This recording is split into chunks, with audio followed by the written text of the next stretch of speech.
Hello, നമ്മൾ വോ cut ഓഫിലേക്ക് കടക്കുന്നു.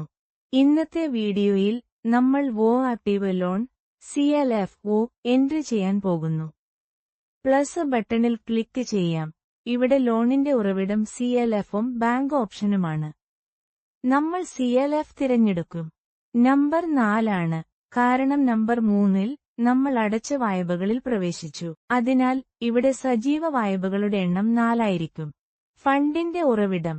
ഇവിടെ നിങ്ങൾ സെഫ് തിരഞ്ഞെടുക്കുക. നമ്മൾ സെഫിൽ നിന്ന് വായ്പ എടുത്തിട്ടുണ്ട്. വായ്പ വിതരണം ചെയ്ത തീയതി. ഇവിടെ നിങ്ങൾക്ക് കട്ട് ഓഫ് തീയതി കാണാം. നിങ്ങൾക്ക് ഇത് മാറ്റാൻ കഴിയും. ഈ വായ്പ വിതരണം ചെയ്ത തീയതി ഞങ്ങൾ തിരഞ്ഞെടുക്കും. വായ്പ തുക. വോ എത്ര തുക ലഭിച്ചു? 5 ലക്ഷം രൂപ. പലിശ നിരക്ക്. വോക്ക് CLFൽ നിന്ന് 6% നിരക്കിൽ വായ്പ ലഭിക്കുകയാണെങ്കിൽ പലിശ 6%. യഥാർത്ഥ ലോൺ കാലയളവ് 60 മാസം. കാലഹരണപ്പെട്ടു. കുടിശ്ശികയായി ഒന്നുമില്ല. എല്ലാ മാസവും പണമടയ്ക്കുന്നുണ്ട്. അതിനാൽ കുടിശ്ശികയായ മാസത്തിൽ ഞങ്ങൾ ഒന്നും നിക്ഷേപിക്കില്ല. ശേഷിക്കുന്ന കാലയളവ്.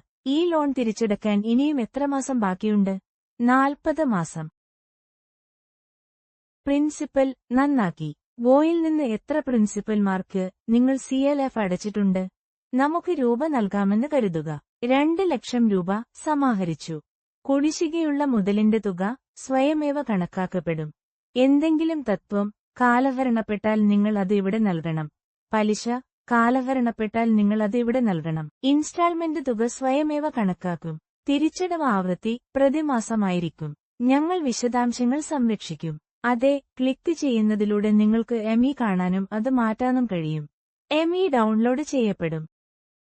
നിങ്ങൾക്ക് പങ്കിടാം. പ്രിന്റ് എടുക്കാം. ഞങ്ങൾ വിശദാംശങ്ങൾ സംരക്ഷിക്കും. ഡാറ്റ വിജയകരമായി സംരക്ഷിച്ചു.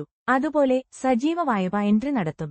CLF മുതൽ വോ വരെ മറ്റേതെങ്കിലും വായ്പ പ്രവർത്തിക്കുന്നുണ്ടെങ്കിൽ പ്ലസ് ബട്ടണിൽ ക്ലിക്ക് ചെയ്യുക. ആദ്യം നമ്മൾ വായ്പ സ്രോതസ്സിൽ CLF തിരഞ്ഞെടുക്കും.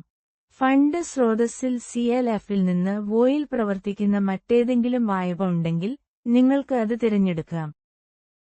ബാങ്കിൽ നിന്ന് സജീവമായ വായ്പ ഉണ്ടെങ്കിൽ ബാങ്ക് തിരഞ്ഞെടുത്തതിനു ശേഷം ബാങ്ക് സജീവമായ വായ്പയും ഇവിടെ നൽകും. നന്ദി.